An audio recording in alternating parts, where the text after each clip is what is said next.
Selamat pagi, perkenalkan saya atas nama Blaina Skolastika Mudin. Saya dari kelas 11C SMK Santo Fransiskus Xaverius Ruteng. Pada video ini saya akan menjelaskan materi tentang budaya dan kasih dalam ajaran Gereja Katolik. Pendahuluan. Gereja Katolik dipanggil untuk menjadi tanda kasih Allah di dunia. Sebagai tubuh mistik Kristus, gereja bukan hanya tempat ibadah, melainkan komunitas yang hidup, berkembang dan menyalurkan kasih kepada dunia. Budaya kasih bukan sekedar ajaran moral, tetapi menjadi gaya hidup yang berakar dalam ajaran Kristus dan terang bagi masyarakat. B. Dasar teologis dan ajaran gereja. 1. Kitab suci. Yohanes bab 13 ayat 34 sampai 35. Kasihanilah satu sama lain, seperti aku telah mengasihi kamu. 1 Korintus bab 13 ayat 1 sampai 13. Sekalipun aku memiliki iman yang sempurna, tetapi tidak mempunyai kasih, aku sama sekali tidak berguna. 1 Yohanes bab 4 ayat 7 sampai 8. Barang siapa tidak mengasihi, ia tidak mengenal Allah, sebab Allah adalah kasih. 2. Katekismus Gereja Katolik atau KGK. KGK 1822 sampai 1829. Kasih adalah keutamaan teologal yang utama melampaui iman dan harapan.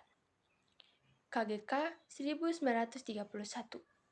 Menghormati sesama adalah dasar dari hidup bersama dalam kasih.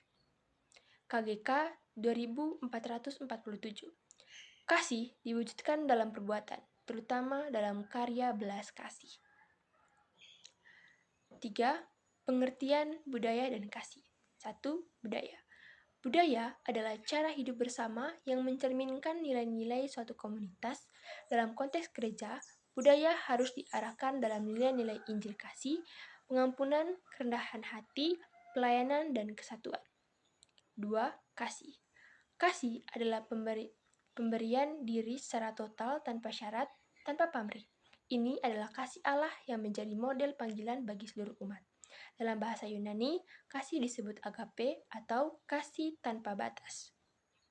D. Unsur-unsur kasih dan budaya kasih Kristiani. 1. Kasih yang inklusif. Mengasihi tanpa memandang suku, agama, status, atau masa lalu seseorang. 2. Kasih yang aktif. Tidak hanya tinggal dalam kata, tetapi diwujudkan melalui perbuatan, melayani, membantu, menyapa, dan memperhatikan. 3. Kasih yang mengampuni. Mengedepankan rekonsiliasi, tidak membalas dendam, dan tidak menyimpan kebencian. 4.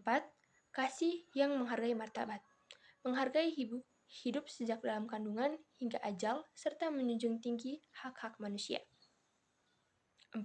Kasih yang solider. Peduli terhadap orang miskin, menderita. Mengembangkan budaya kasih di lingkungan gereja. 1. Dalam pribadi. Hidup dalam doa dan pertobatan, mengandalkan ego dan belajar mengampuni, bersikap rendah hati dan terbuka. 2. Dalam keluarga.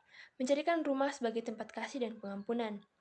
Membiasakan doa bersama dan diskusi rohani. Menampakkan nilai-nilai kasih kepada anak-anak sejak dini. 3. Komunitas umat. Menyambut umat baru dengan hangat, menyelesaikan konflik secara damai, aktif dalam pelayanan sosial gereja, membina relasi lintas kelompok dan generasi. 4. Dalam masyarakat. Menjadi agen damai di tengah perbedaan, turut serta dalam aksi sosial, menolak kekerasan, intoleransi, dan ujaran kebencian, mengembangkan pendidikan berbasis kasih dan nilai Kristiani. F. Peran umat Katolik dalam mengembangkan budaya kasih. 1. Sebagai pewarta Injil kasih. Menjadi saksi Injil di tempat kerja, sekolah, dan lingkungan sosial. 2. Sebagai pembawa damai. Menyelesaikan konflik dengan kasih dan bijaksana. 3. Sebagai pelayan sesama. Terlibat dalam karya karitatif dan sosial gereja. 4. Sebagai pembina generasi muda, mewariskan budaya kasih kepada generasi muda melalui pendidikan dan keteladanan. Budaya kasih adalah jantung hidup Kristiani. Gereja akan hidup kuat dan menjadi terang dunia apabila umatnya hidup dalam kasih yang sejati. Membangun budaya kasih bukan tugas segelintir orang, tetapi panggilan semua umat beriman.